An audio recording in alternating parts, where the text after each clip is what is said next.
Welcome to the Town Builders Podcast. I'm your host, Levi Wintz. Town Builders is produced by the NTBA, the National Town Builders Association, implementers of the new urbanism. Find out more at ntba.net. This podcast is sponsored by James Hardie, what the best are made of. James Hardie is America's #1 brand in siding. Their product is elegant and durable and is sure to elevate any building or development. So if you want to find out more, go to jameshardie.com or find them at your local building supplier. Well, today's episode is a special one. I was thrilled to sit down with Casey Roloff, someone I consider to be the epitome of what it means to be a town builder. Alongside his wife, Laura, Casey has co-founded and built a couple of coastal developments in the Pacific Northwest, none more well known than Seabrook, which is known as Washington's beach town. For more than 2 decades now, Casey has served as CEO of Seabrook and has grown it into one of the most admired coastal towns in the country. Now, what I really wanted to understand in this conversation is the journey behind the place. How was a 28-year-old able to buy 250 acres of coastal land with cash and get investors on board to start building a town? So this episode isn't just about the nuts and bolts of development. It's about the entrepreneurial spirit, taking risks, dreaming big, lessons that I think will particularly resonate with our younger audience and anyone wondering how to get started in this world. In the second half of our conversation, we dive deeper into Seabrook itself and Casey's vision for the future, specifically how this model of development might be replicated or adapted elsewhere. Now, we're going to be jumping into the middle of our conversation as Casey just started telling me the story of how he met his wife, Laura, and the cascading series of events that led them to build their first project, Bella Beach, which was a charming cottage community on the Oregon coast and a precursor to the much larger undertaking at Seabrook. I hope you enjoyed as much as I did, and thank you for listening to my conversation with Casey Roloff. Yeah, it was definitely not something we were planning on doing or expecting to do. It kind of just evolved along our journey. So just a quick backstory. Laura and I started dating in high school, the whole high school sweetheart thing. And I was actually a pretty flaky kid. I was not very focused and didn't do well in school at all. And then we met and I was like, oh man, I better get my act together. And, I want to marry this girl. So I went off to community college right after high school and basically got caught up. Proved to myself that I could do the work, but it was hard. School didn't come easy to me. And so I had to put a lot of extra effort in. And so when my wife, who was 2 years younger than me, decided that she wanted to go to University of Puget Sound in Tacoma, actually my best friend was going there as well. Her best friend had also decided to go there. And so I was excited, like, oh yeah, that sounds great. And then I saw the tuition price and I was like, oh, I'm out. Back then it was like, I don't know, like $18,000, $20,000. Today it's probably 70 or something like that. Yeah, that's a cheap semester cost now. Yeah, right.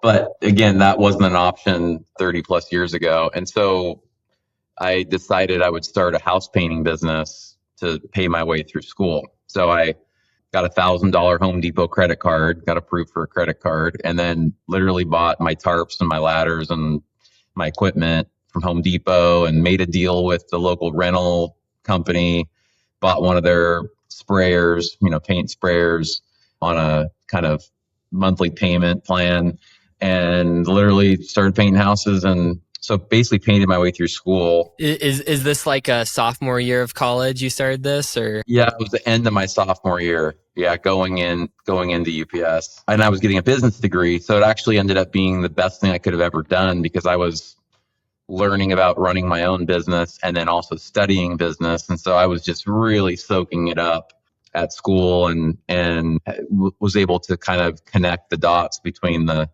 books and the practical knowledge of actually running a business.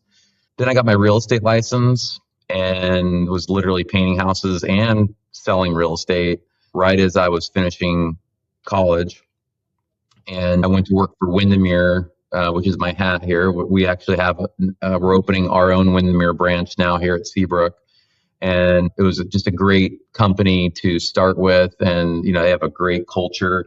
They're one of the leading brands in the Northwest. So I got to learn a lot about how a business is run and, creating that culture. Windermere is really known for their foundation. So those things kind of started percolating in how I would shape my own business, as I grew my own business. And I had no aspirations necessarily to become a real estate developer or even a home builder at that time. I was just like, again, in college, just in the thick of it, just trying to pay bills. And Laura and I got married, of course. And then we wanted to live at the ocean. We were always drawn to the Pacific Ocean. If I may, really quick, the initial draw towards painting homes, selling homes, what was drawing you to homes and that real estate industry? It's a good question because our campus was right in the middle of kind of a historic neighborhood in Tacoma, called the North End of Tacoma. So the streets were really narrow. They had alleys, really charming houses. And of course, they were at all different levels of quality and like kind of maintenance. Some of them just, they were beautiful old houses that weren't maintained at all. And then some people had really, gone all out and taken care of their house. But Laura and I loved walking the neighborhoods and the little kind of village around our campus. And so that was starting to kind of soak in. And then of course, a lot of the houses that we were painting were also historic houses. So, we really started paying attention to the detailing and, what we loved about different architectural styles. So I was kind of we were subconsciously kind of learning about architecture, just in the painting process. My wife actually would paint a lot of the detail work, the trim work, and the like the front door, the things that needed the most attention. And so also we grew up in completely different kind of neighborhoods. I grew up in Vancouver, Washington, across the river from Portland, in a total suburban neighborhood, cul-de-sac, no sidewalks, no alleyways, anything I wanted to do. It was like, hey, mom, will you drive me here? Dad, will you drive me there? So I had, again, very little independence. And then when I met Laura and I saw the neighborhood she lived in, she could walk and ride her bike anywhere she wanted to go, to school, to the grocery store, the ice cream store, go see a friend. She didn't need her parents at all. And so that was the wheels were turning like, wow, when we raise a family, I want them to grow up in this kind of environment where they have that independence. I don't want them to grow up in a neighborhood where they're, so dependent on their parents and basically driving from one place to another. So again, we grew up in completely different built environments. So it was 1995 when we got married, and I'd just been running the business for 2 years. We moved down to the Central Oregon coast, and we knew we wanted to live next to the ocean because we never wanted to leave. As kids, when our parents would take us out to the beach, separately, of course, like we just never wanted to leave. And our parents would always talk about the beach and wanting to move there. We're like, let's go do it now before we get tied down. And then at the very least, we can paint houses and live at the beach. And so a book came out called The Not So Big House, Sarah Sasanka, architect. So we loved going to bookstores and, reading about design and architecture. So when we found that book, we, applied those fundamental design principles and designed our first house, and basically sketching. I'm kind of a wannabe architect. So I started sketching houses, and one thing led to another. And we're like, well, let's try to build this house. And at that time, what was driving us to design and build a house was that the houses that were on the market that were new didn't have any character. They were just big boxes, and again, lacked the character that we liked of the older houses. And then the old houses that had the character were in disrepair, and it was just too risky for us. Like, what if we have to put a new foundation in and tear the walls apart and put in new electrical and plumbing? So it was just scary to us. That's what kind of led to us just wanting to design a house that had the character and the detailing of older houses, but using, modern construction techniques. So you design this house, and then what leads you to that next step of like, all right, I'm going to build this house that I've sketched up now, and giving you the confidence of saying, yeah, I can do this, Well, because I was a painting contractor, I did both repaints and I also did new construction. So I'd be rubbing elbows with like the drywaller and the framer and the plumber and the electrician. And so I kind of got to know some of the subcontractors. And one of my best friends actually was one of the main foundation contractors in that area. And we were about the same age. And so I kind of started realizing like, oh, I could hire that guy and hire that guy, and he could help me build this house. So just getting familiar and comfortable with those subcontractors around me gave me more confidence. And then but the bigger challenge is just like, how are you going to find the money to build this house? And so we went to all the local banks and said, hey, would you loan us $150,000 to build this house? Because it was basically on spec. We didn't have a buyer, and we found this piece of land that we subdivided, and we bought it on a seller contract. So like very low money down with payments. And so that, by the way, there was a book that I read back then, and it was actually a real estate program called No Money Down Techniques because I had no money. And so I was like, I got to read about how people buy real estate with no money down. So that kind of led me to trying to buy this property on a seller contract. But again, I couldn't get a construction loan. The local banks were like, no way, too risky. You have no experience. And so I went to a guy who was a doctor. I painted his house and his office building and a couple of the other doctors' houses.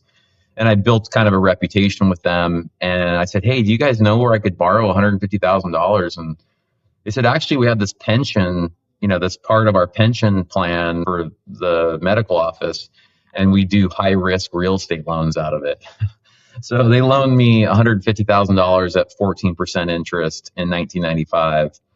And that's how we were able to build our first house. And I would literally walk into the doctor's office and just say, oh, I need $20,000 for the foundation, and I need this much for the framing package. And there was no process at all, which was actually a little dangerous because I didn't even have a real budget in the beginning of building the house. Like it was just kind of napkin sketch of what it was going to cost to build. So it was a little dicey there, but I did get the house. We got the house finished and it sold almost immediately. And then people started reaching out to us saying, hey, would you design and, build us a house over on our lot over here and so forth. Well, this was an original Roloff design house, but was it kind of based off that book you guys had read, The Not So Big House? Was that the concept with which you designed that first house? Yeah. And just a lot of different architects that inspired us, like so much of what we've tried to do is keep it really simple and not over design.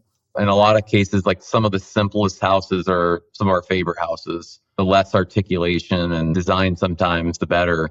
So yeah, that kind of just got us, basically became a custom home builder, and the owners of the land, they would get their own construction loans. That first house we had to stick our neck out on, but after that, it was all, we had customers that were ready to pay us to build these houses. And we built, I don't know, probably 25 houses over the next 5 years. We got real busy real fast. And that's when we started wondering, like, well, why couldn't we just build a neighborhood with these houses, like put them all together? Because they were all spread out all over the place, which was logistically hard to be spread out 10 to 15 miles between, these different houses that were under construction. Yeah. And at that point, when you started having this idea, had you been exposed to new urbanism or anything of that sort? Not formally yet. Like I think we saw a book on Seaside, like at the bookstore. This is back when like Barnes and Noble was just, a big thing. And we'd go into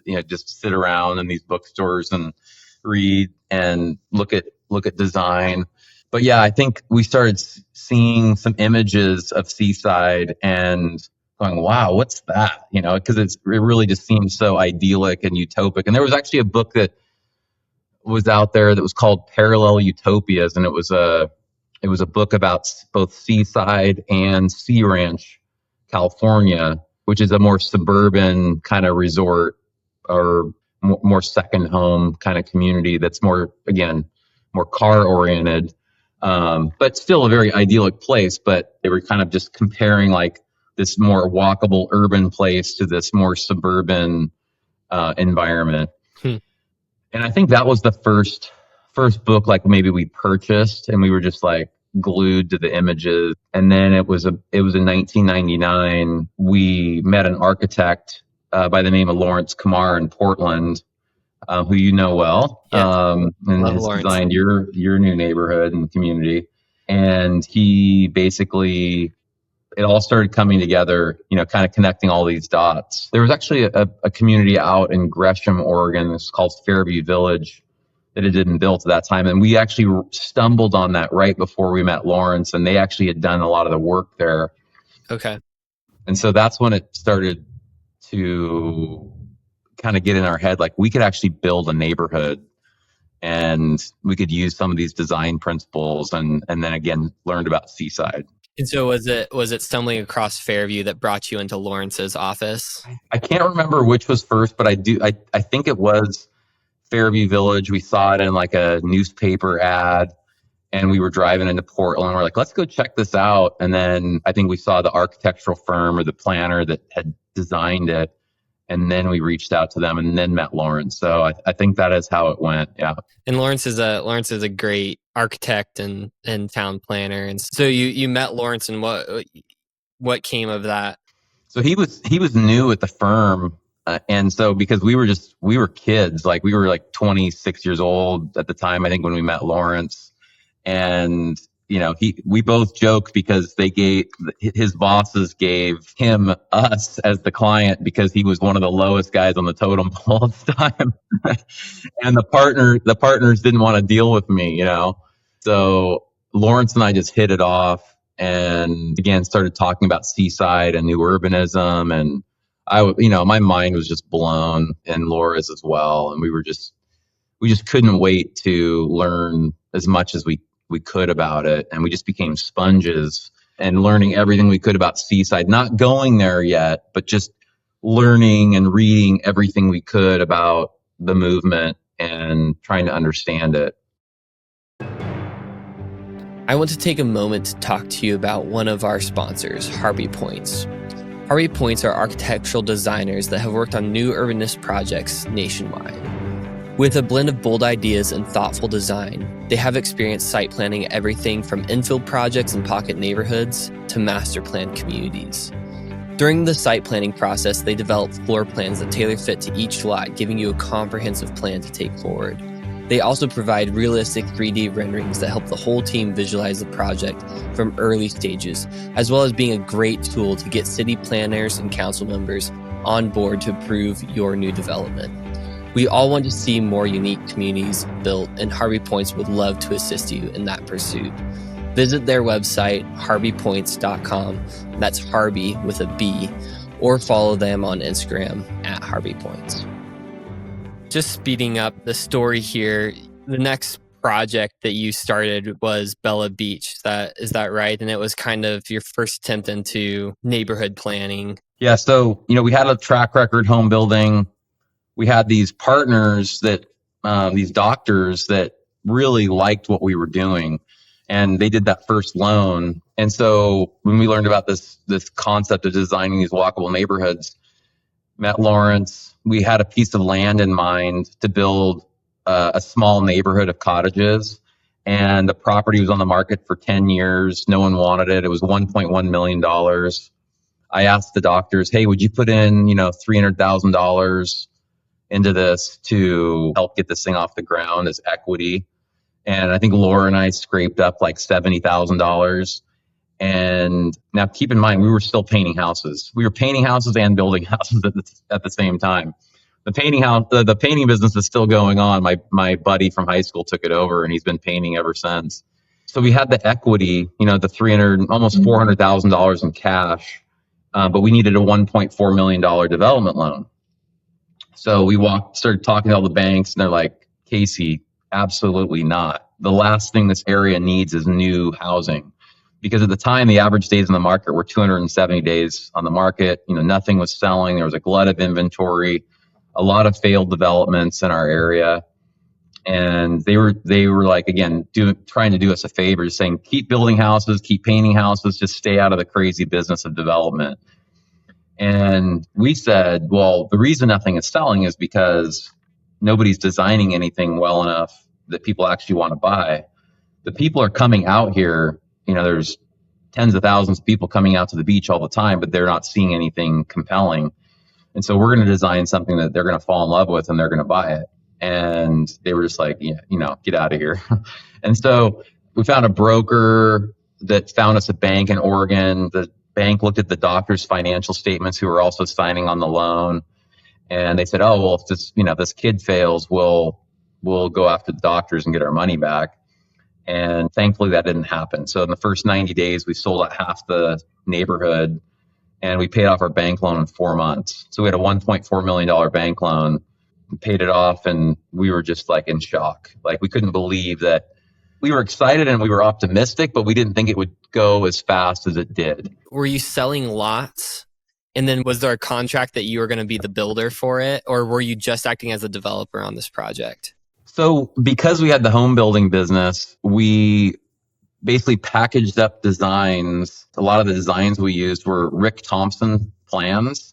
I don't know if you've gone to his website before, but he has a lot of these really charming little cottages. No. And they're very simple. And we used a lot of his plans. And then we would just basically bid out the house and then add it to the lot price and give people kind of a package price. Like, okay, this house is $175,000, 3-bedroom, 2-bath.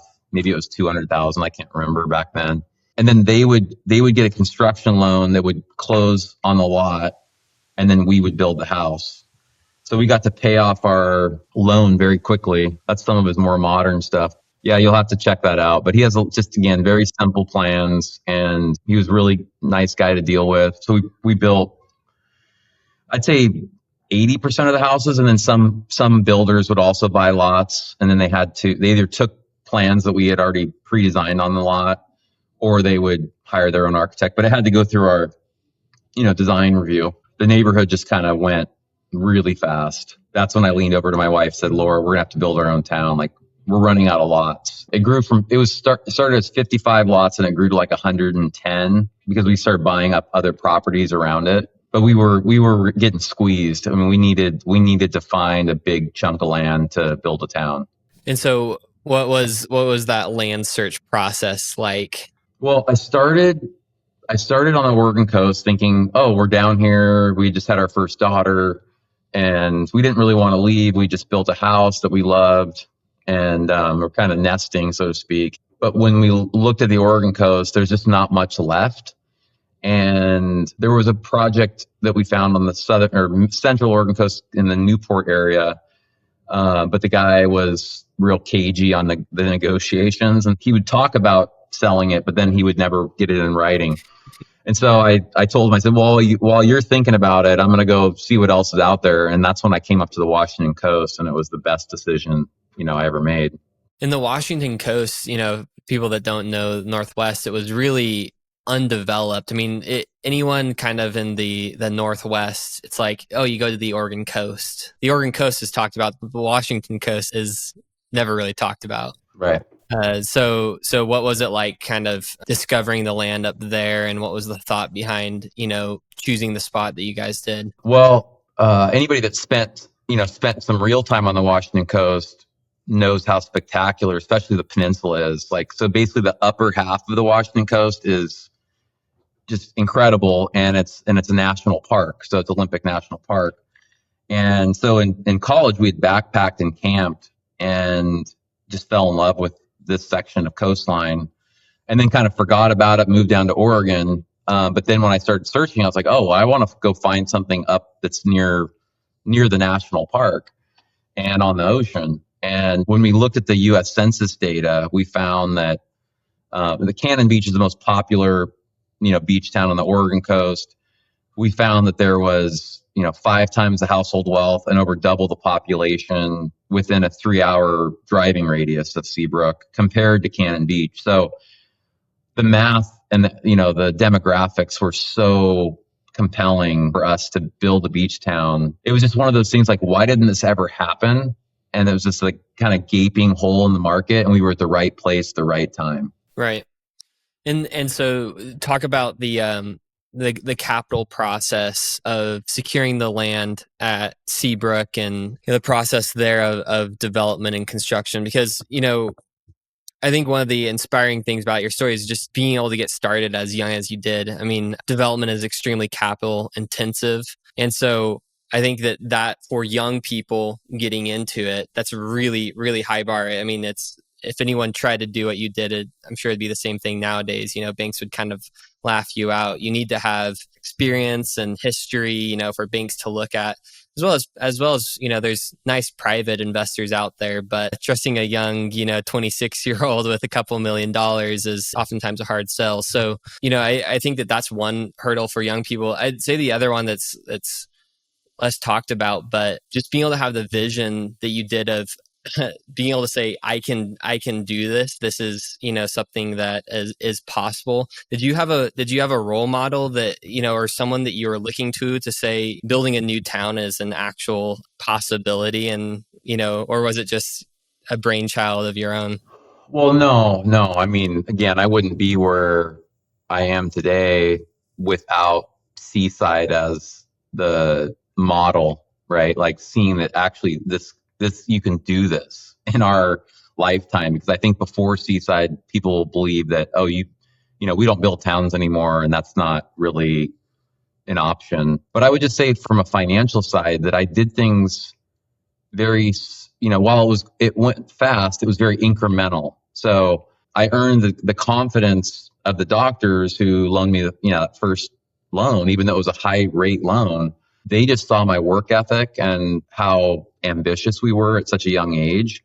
And so them seeing us out, busting our tails 7:00, 8:00 at night, finishing houses and paint all over our faces. And they just saw that grit that is hard to teach someone, right? And so I think that grit was attractive to the doctors. They're like, those kids are working hard and they tell you what they're going to do, and then they do what, they said they're going to do, and they show up and they keep a clean job site, and all those things mattered.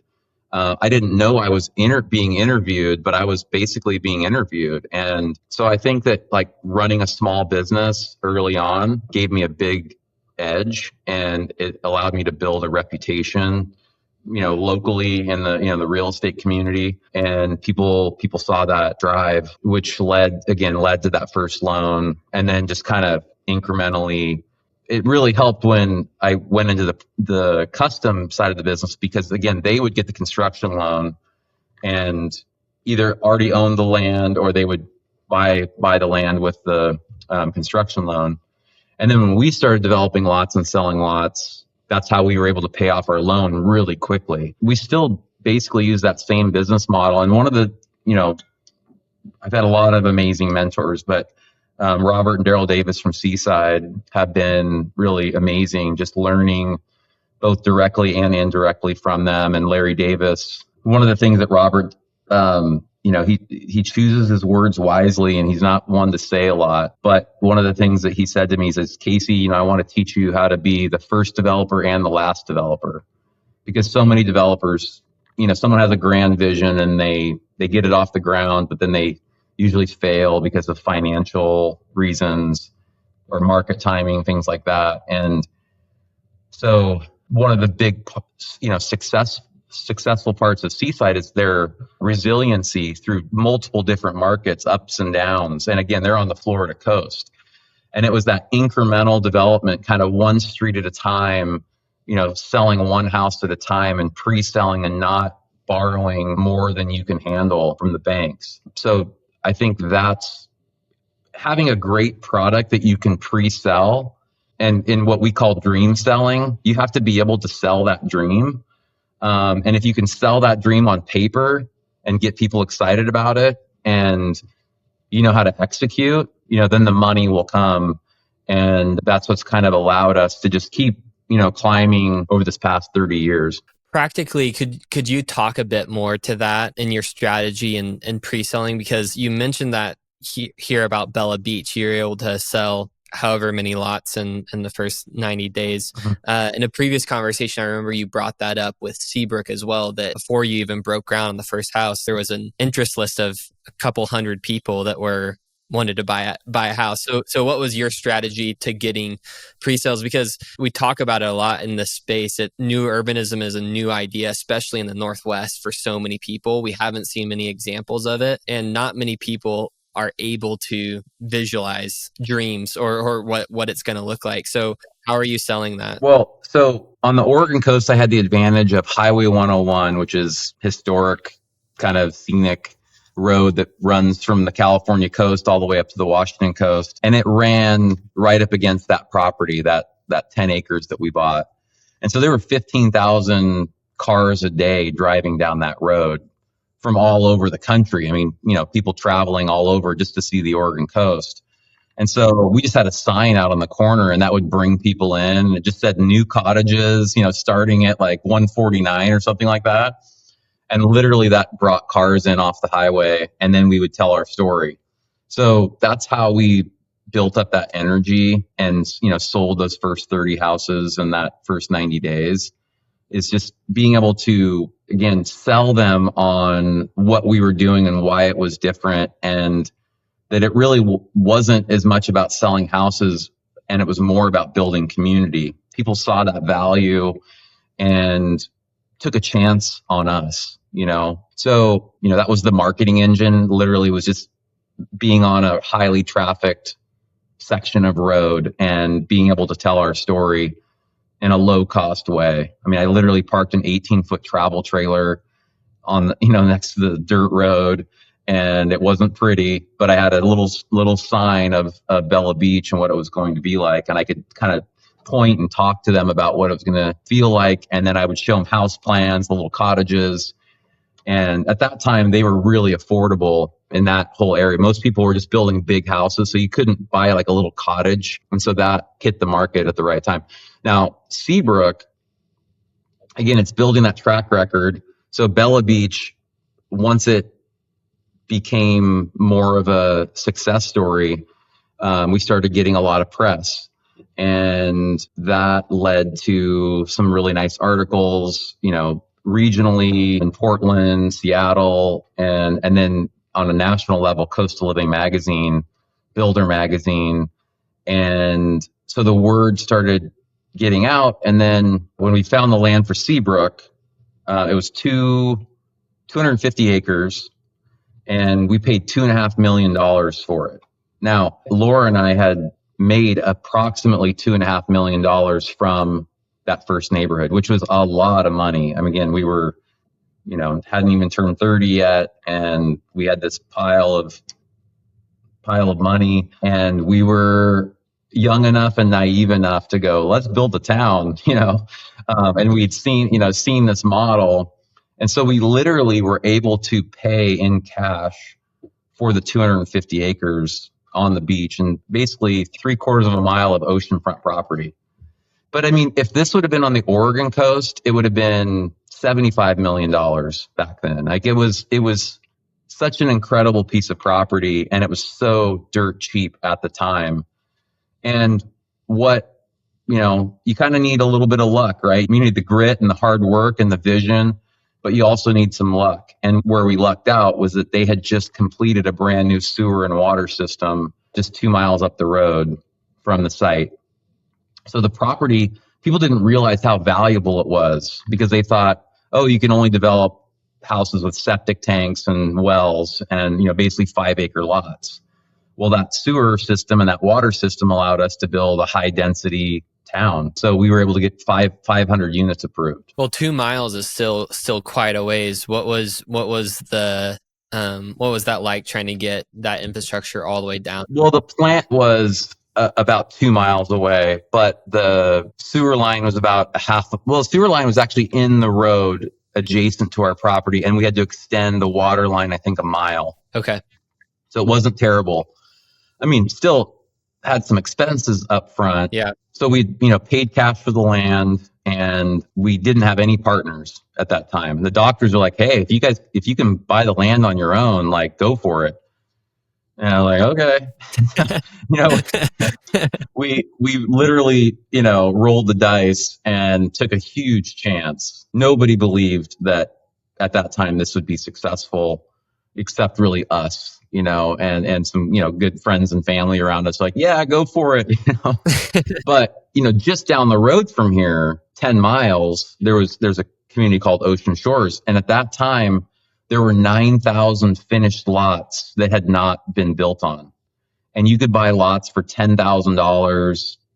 If you wanted an oceanfront lot, $50,000. And so again, the people that knew about the real estate market here, like, you're crazy. You could go buy thousands of lots for next to no money. Nobody wants to be out here. Why do you think you're going to get people to come out here and buy real estate? I've been to Seabrook now. I've actually only been there once, but driving out there, it's a journey to get out to Seabrook, and you go through a bunch of lumber towns. And I was doing the drive in December, so I mean, it was windy and rainy, and it's like, prototypical Northwest, just going through foggy lumber towns. And then it's like out of nowhere, this little like gym pops up, but there's really nothing around it for a ways. Yeah, it feels really remote when you get out here.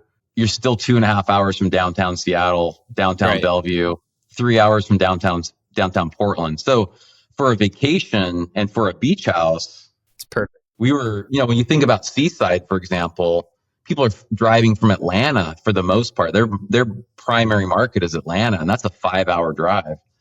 So from a drive to standpoint, we were still, we weren't that far out. But yes, it definitely was.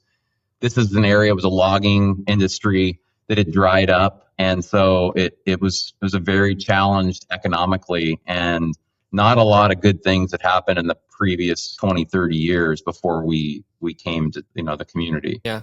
And so those first couple of years after you bought it and got started on infrastructure, you were also acting as the builder out there. Is that right?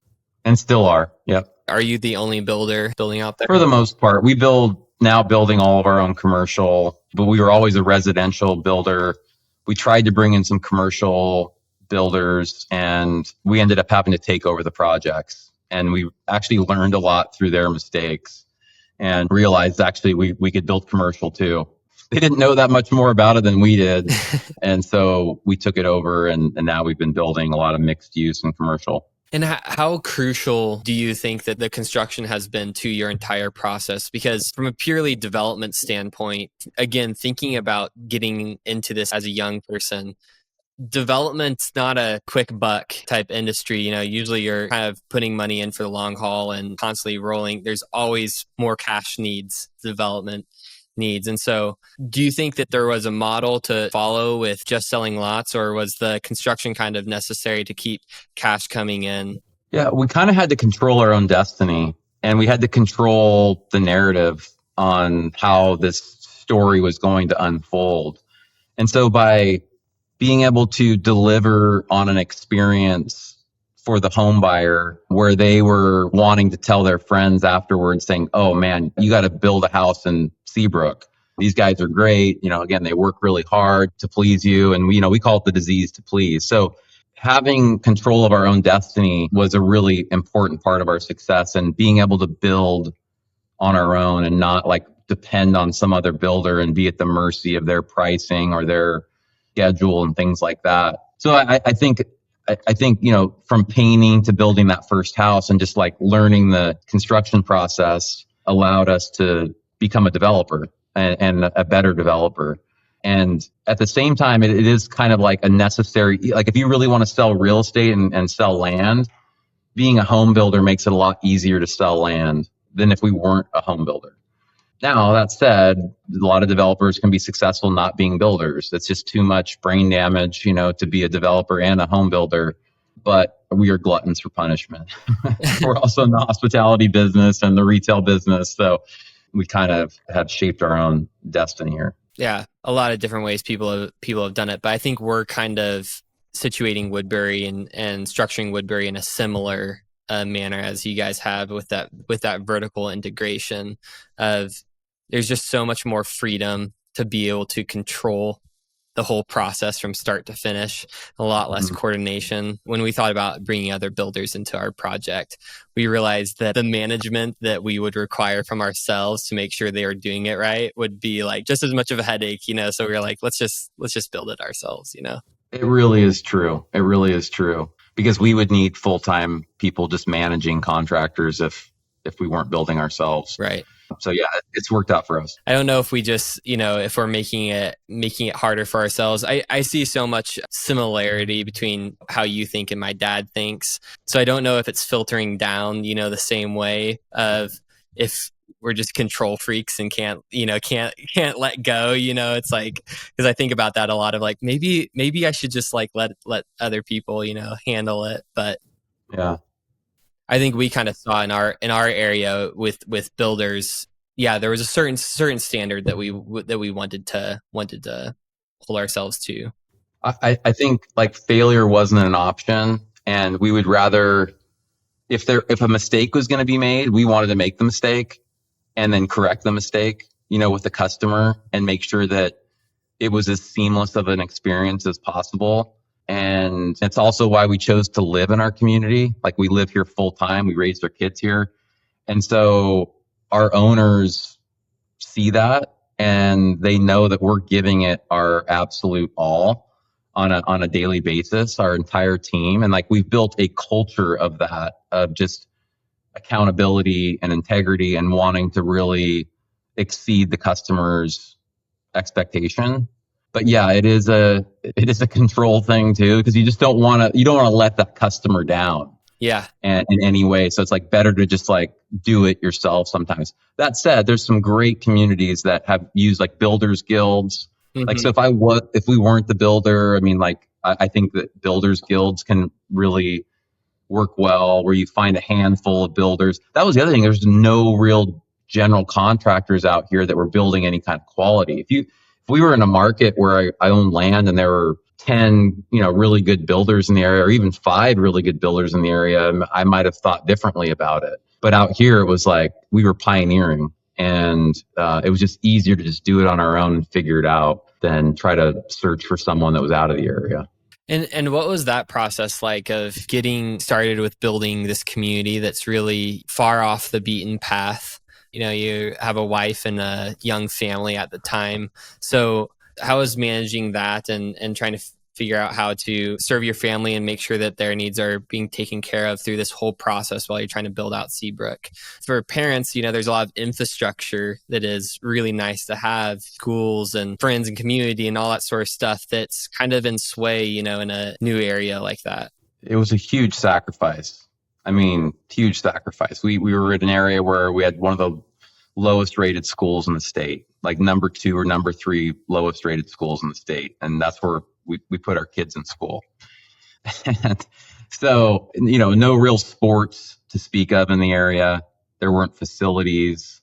It was definitely, again, a pioneering project. And honestly, we were a little growing up in myself in suburbia and my wife in the city, like we were a little jaded by school, that our education that we had, and then also sports and just how serious it was getting for these kids and having trainers at 10 years old and things like that. And so we kind of like wanted to do it different. We kind of were like, let's just let our kids run around in the forest out at the beach and just have a more simple lifestyle. And that ended up serving them well.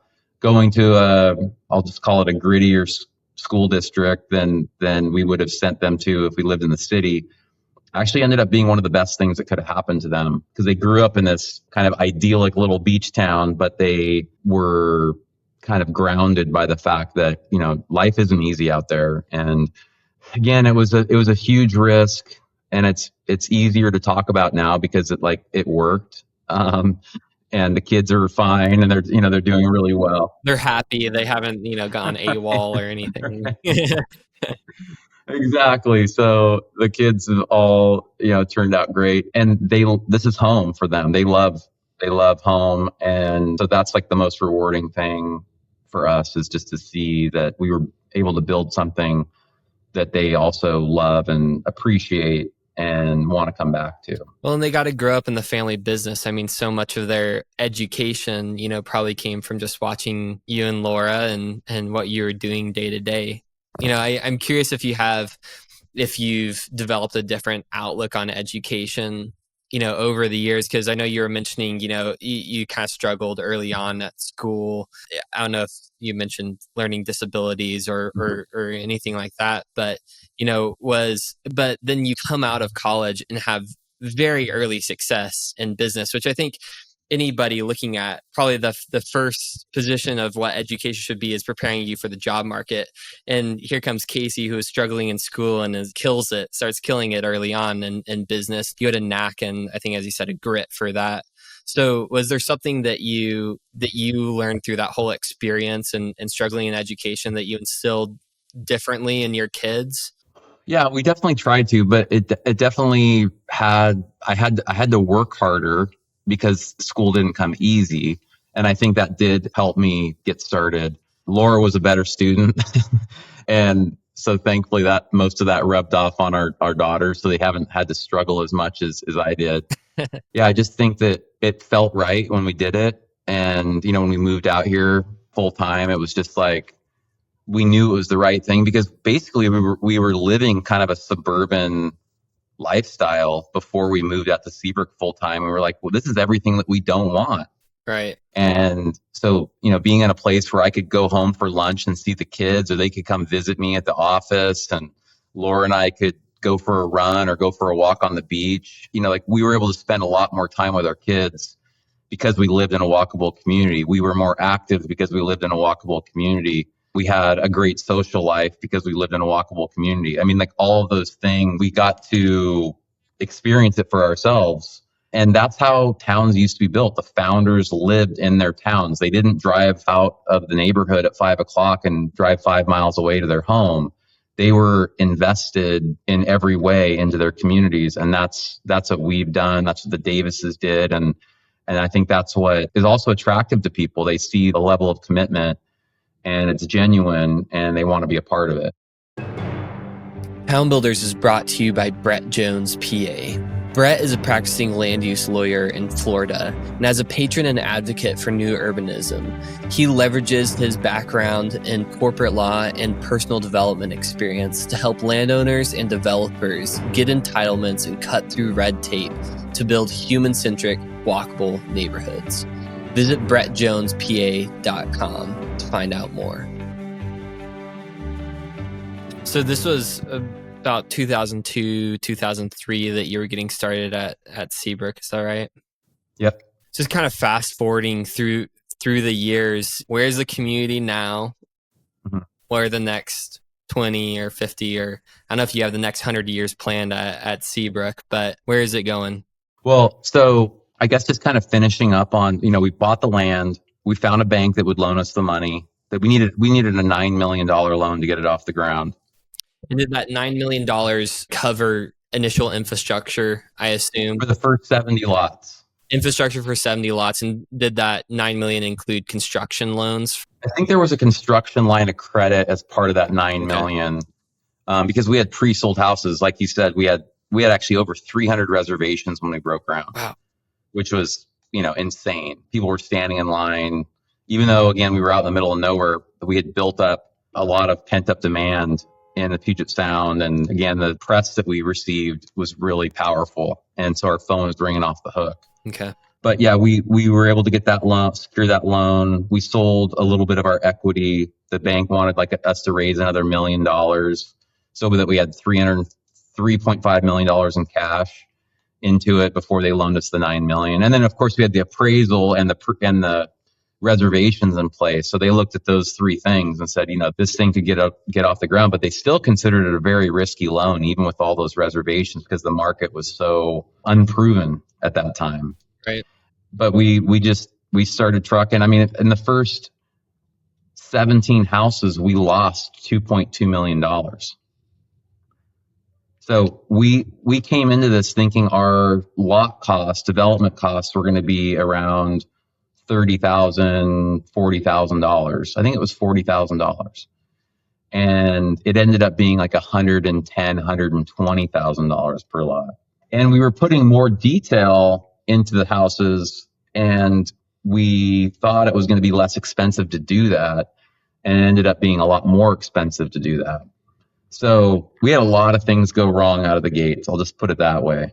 And it was teetering, at that time, because I was trying to finish up our Oregon projects. I hired the wrong project manager, and I didn't have my eyes fully on the ball at that time. And this kind of goes back to that control thing, like I was between two different, trying to finish two different things, young family, trying to be everywhere at once, and brought on the wrong person, and things just were going sideways fast. Thankfully, the demand was so high that we were able to raise prices and recover those $2.2 million in losses over the next, 30, 40 houses.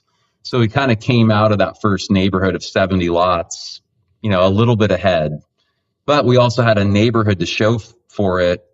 And we had a long ways to, we still had 500 more homes to sell.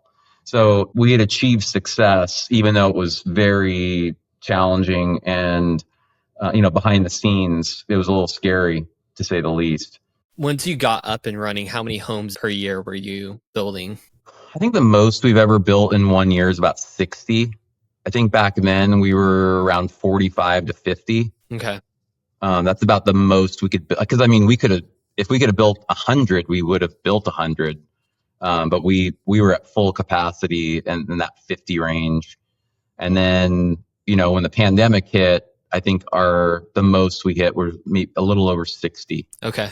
And now we're set up to where we can actually build, we think, at least 80. If the market returns, we'd be more ready this time around. Yeah. And you guys are about 400 homes into it now. Is that right? We're close to 600 homes, about 40,000 square feet in retail. And we're in the middle of an expansion of our town center that will literally double the number of shops and restaurants. So it's the next 3 years here are going to be pretty transformative. Over $100 million of investment in our final two blocks. And then there's about 50 million with a new school that's actually covered by the state, $30 million school, a new community center, and a new medical center that's all in the queue right now. Okay. And what jurisdiction is Seabrook under? Is it under the county or is it under city? Yeah, we're unincorporated Grace Harbor County. So we have county police, county fire, our planning department. It's 45 minutes away from here. It's a big county, and they've been a really good partner. This is a big economic driver in the county. We're one of the biggest job creators, and we have about 250 people on our payroll in the peak season. We range between 200 and 250 people that are full time. So they want to make sure that this engine is running as close to full capacity as possible. Yeah, they've been good. So, and you need 700 full-time residents to basically incorporate your own town. Uh-huh. And we're a long ways away from that. Like maybe in 10 years, 15 years, we could get there. Okay. And you think that's in the cards for the future? Yeah, because we started out as a vacation place, and that was always the plan. But we're growing into a place. When you add we've got a brand new 13,000 square foot grocery store. Once you have 50 shops and restaurants and a new school and a new medical center and a community center, then people start saying to themselves, like, I could live here. This is where I want to raise my family, or this is where I want to retire.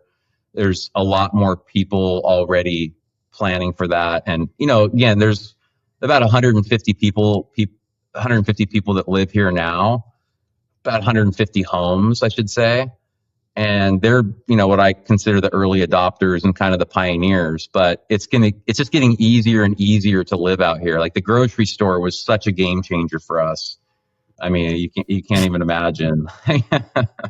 We still kind of pinch ourselves when we go in there. Like, we can't believe this grocery store is in our town, and they're doing a great job. So that's great. So how many acres total is Seabrook now? So we've purchased now, we have a total of 730 acres. So we started with that first 250.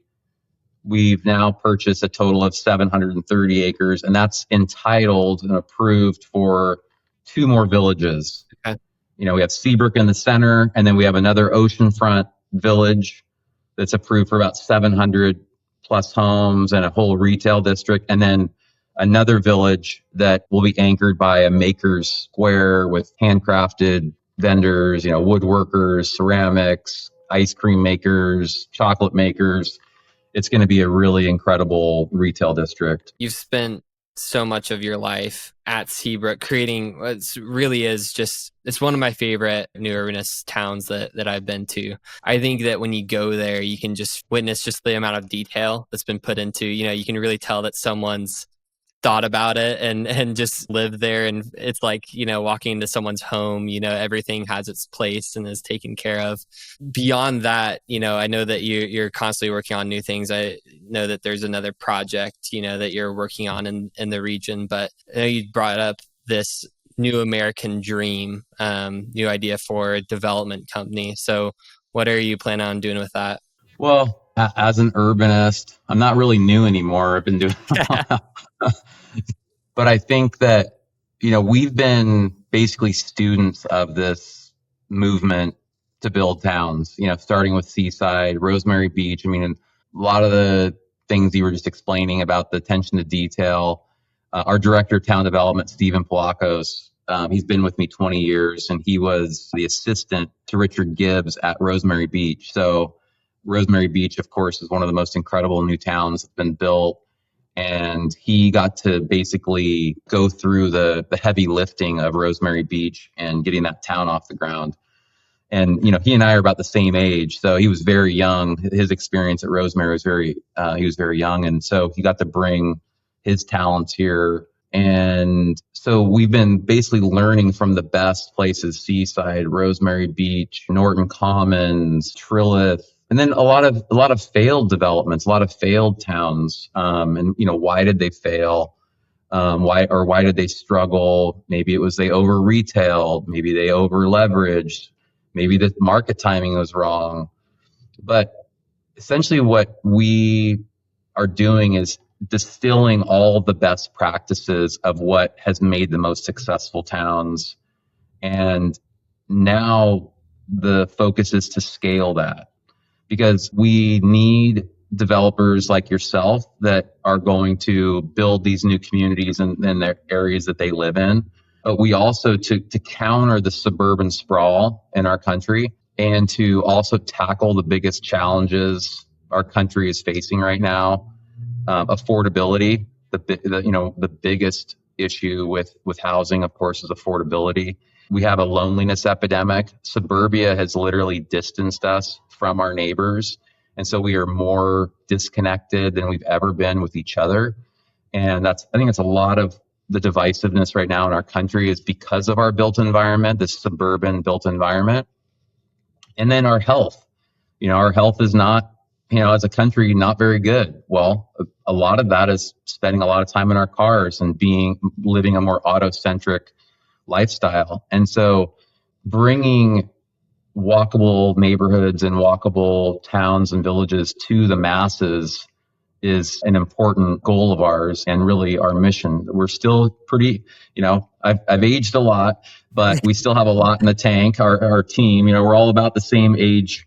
Most of our team, including my CFO, Jeff Gunderson, our VP of hospitality, we're all in like kind of our early 50s. And so we feel like we've got the energy to bring this design and business model and be able to scale it in more places and create affordable, walkable communities. Now, again, this is a beach town. A lot of people say, Seabrook's not inexpensive. Like, how would those guys be able to build affordable housing? But a lot of, we've been building missing middle housing now for over 25 years, townhouses and cottage courts. And most of it is, just spec level, and we most likely won't be the builder. So we'll be more of a lead developer or, a master developer and find production builders, but control the design, control the urban plan, and set it up for people to live have a new American dream. Like, the American dream was a 2,500 square foot house on a 4,000 square foot lot, but that's unattainable now. But that was also in a suburban neighborhood where you couldn't walk to anything.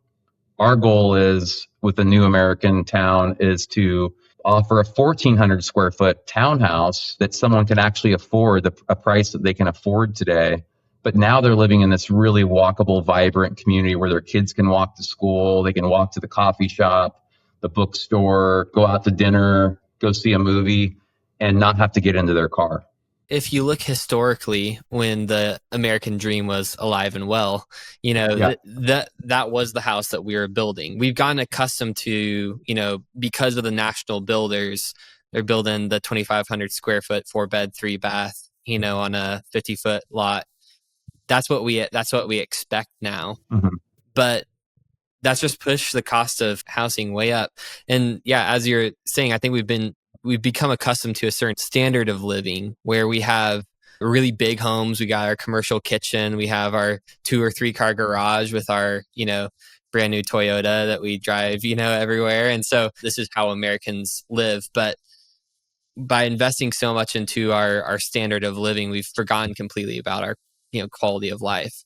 The quality of life of, a young Italian kid that lives in Rome in an apartment with his grandparents and parents, but yet he can walk around and has the freedom to explore. And yeah, maybe he doesn't have the 80-inch flat screen TV, but his quality of life is so much higher. And so it's going to be hard, in one sense, entering into, you were talking about the early adopters. We're still in that phase of new urbanism, even though it's been around for 40 or 50 years. We need to capture that market before we get to any sort of majority. But I think where I've had this conversation with people in the past where, they're like, people don't want new urbanism. If people want new urbanism, why do they keep buying D.R. Horton? Mm-hmm. D.R. Horton could build the same house 30 times in a row and they'll sell all of them. Mm-hmm. I think back to the affordability issue that you brought up before. Yeah, it's kind of something to laugh about when new urbanists start talking about affordability, because any new urbanist community is usually expensive, but that's due to just simple economics of lack of supply. We don't have many developments that are being built this type of way. And so when we build these types of missing middle housing, like you're talking about, the market is driving up the cost, I think, in a lot of situations because it's just in such high demand. Well, there's been 2 things that have really hamstrung the movement of building new towns and new walkable communities. And the first one is our zoning regulations and our building codes have really made it difficult to design walkable communities and build more missing middle housing. They've overcomplicated building codes and they've overcomplicated the zoning ordinances so that it's more difficult to get a walkable community approved versus a suburban sprawl community. So it's easier to get 1,000 homes approved with no shops, no restaurants, than it is to get a mixed use town approved that basically eliminates 70% of your car trips in a day, which doesn't make any sense at all. So the government, because we were so in love with our cars, we basically built the system and all of our laws around suburban sprawl. And that was the preferred approach to development. Then the lenders and the banks also got behind that, and they don't like to take risk. And so if D.R. Horton can sell 100 houses all day long and it's not, it's in a suburban environment and there's not really any real thought that's going into the neighborhood, as long as they're selling, banks are going to, back that. But I think that it's changing right now. And there's a pivot happening in the housing industry because of the challenges of affordability and the need for missing middle housing.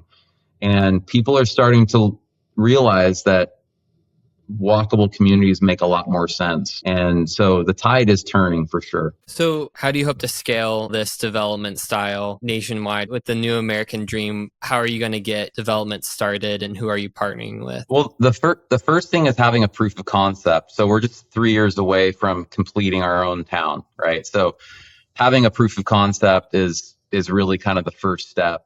And then the second step is either finding a large developer that realizes we need to change, we need to shift our development patterns and our strategy, and seeing us as a great merger with their company. So we basically take their lessons learned, our lessons learned, and team up together. That's one way to do it. Another way is to team up with one of the national builders. The national builders are going to be developing more going forward. developing more land. They used to always be the developer of the land, and then of course the financial crisis hit, and then they completely tried to get away from holding land and lots on their balance sheets. But now there's more creative financing and equity that's going into that. And so we're going to be seeing more public builders buying land and developing. So we would love to partner or have a merger with one of the larger builders that has the horsepower, the capital, and wants to, again, leverage our lessons learned from our experiences and then also put it on their platform. So that's the fastest way to make this happen. And they're not all going to be seasides and Rosemary beaches and Seabrooks, right? Like we have to like kind of lower our expectation of the quality of the design. It doesn't mean that the design is going to be bad, but we're not going to be winning not necessarily architectural awards for buildings and things like that. We have to be practical. We have to be efficient to really bring that price point down and that affordability. Walkability shouldn't be a luxury. And right now in the US, the walkable communities that have been built, they're pretty much luxuries. The last house in Rosemary Beach is sold for $17 million. Now, that's a house on a 4,000 square foot lot. So we know that people want it and they're thirsty for it. So if we can build it at scale and bring the prices down, there's no question it can be done. It's just been, suburbia is a misallocation of resources. So an example of that is that houses have gone from an average of 1,400 square feet 100 years ago to now over 3,000 square feet. Well, the reason our houses have become so big is that we're compensating for the lack of third places in the shops and the restaurants and the public spaces that were within walking distance of our houses. So we're basically we're spending money in the wrong places. And so if we add the retail components back into the neighborhood, the school, and reduce the amount of the need for a vehicle, instead of having two vehicles, you might just have one vehicle. Because again, your kids walk to school, you've got a grocery store down the street, those kinds of things. Now we can really bring that cost down and make it more attainable for more people. So again, getting the house size down from, again, that 3,000 back down to the 1,500 square foot range, but having a vibrant community to walk right out your front door, walk down the street and meet a friend for lunch, that kind of thing. That's what people are wanting now. And the consumer research is coming out, and now the suburban developers and builders are taking note. I mean, Home Builders Association, Home Builders Association, National Association of Realtors, they have the research now that says people want walkability and they'll actually pay more for it. And they want an alternative to suburban sprawl. No, it does feel like we're starting to get to this tipping point where we have enough, Seaside has been around long enough and there's been enough examples that are reaching maturity, such as Seabrook, that people are starting to say, okay, like, we have enough data now that this seems like a good idea. And yeah, there's so much ground to gain on recovering suburbia and reclaiming what is the dominant, method of development in America. I hope over my lifetime I see that change, and I think part of it is going to be, as you're talking about, reaching the national home builders and showing them that you can maximize land value by building this type of way. So any sort of progress will be good. And so maybe this is the wrong question, but I've seen developments that have followed the New Urbanist handbook. They've done the rear loaded small lots. There's kind of these different principles that you can follow, but you go through the development and it just feels like dead. It's like someone followed the letter of the law, but the spirit is not there. And that was kind of what I was alluding to earlier with Seabrook and some of these places that you go to, that they're usually places that have a town founder that's really dedicated themselves to a spot. And it almost feels, the town feels alive because it feels like someone left part of themselves there. All the details are right, so can you get that uniqueness at scale, or is it just going to kind of be just a different code, that's followed? Well, I think you can. right now, one of my favorite neighborhoods is the Wheeler District Mm-hmm. in Oklahoma City. And if you look at Wheeler District and you look at their price points, I mean, it's incredible what they're building. And I don't know how they're building them and able to sell them for those prices. But it is a great example of building a walkable community that's attractive, that is also at an affordable price point. So I think Norton Commons is another really good example, one of the most successful, new towns in the country. Trilith right now is doing some amazing things. And one of the things that I love about Trilith is they put a 500 unit apartment complex, 400 or 500 unit apartment complex right in their town center, which really energizes that main street and also creates a very attainable price point for people that want to live in a walkable community. What's happening right now with Cul-de-sac, it's kind of a funny name, but Cul-de-sac in Tempe, Yeah.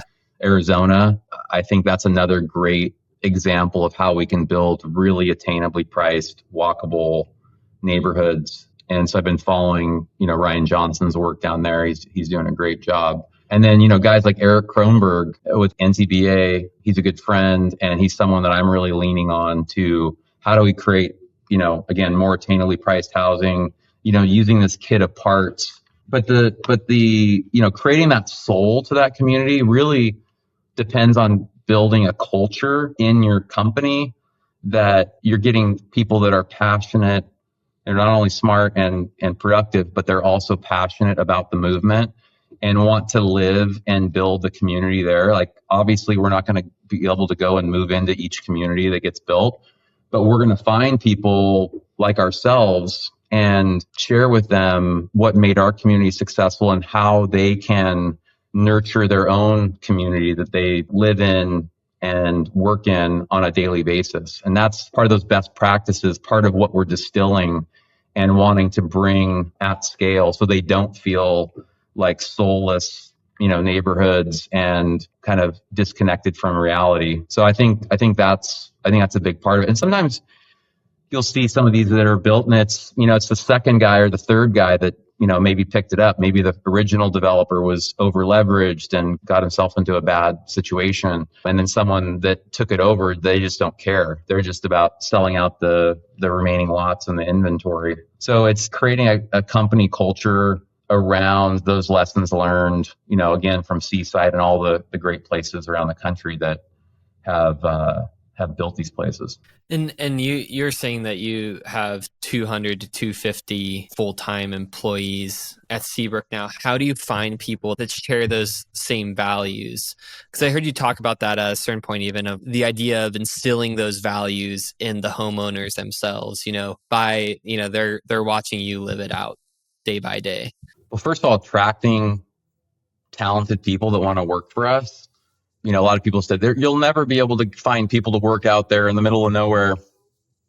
And I never believed that, because I believe that if people heard our story, and just like buyers, were engaged, people that want to work somewhere unique and be a part of something that's bigger than them was very attractive in finding talent. So probably one of the most rewarding things as a town founder is seeing some of our employees, some of our, entry level positions, bringing out their family or their kids to get an ice cream cone or play in our playground or play in one of our parks, watch one of our concerts that are free on a Friday night.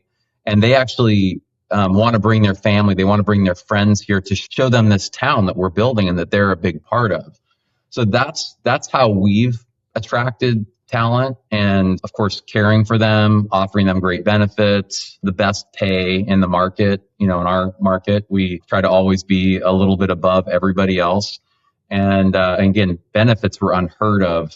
Having insurance, having a 401k in this rural environment was very unusual. And so we've attracted a lot of people that want those benefits and also want to be a part of something that they feel proud of and they want to, again, share with their friends and family.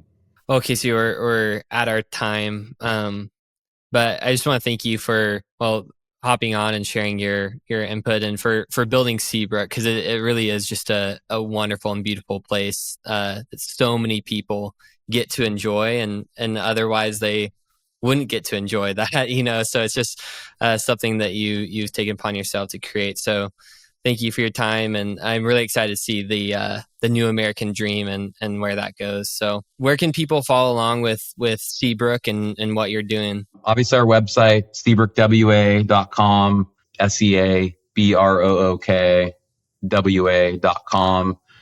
Follow me on LinkedIn. So reach if you're watching the podcast.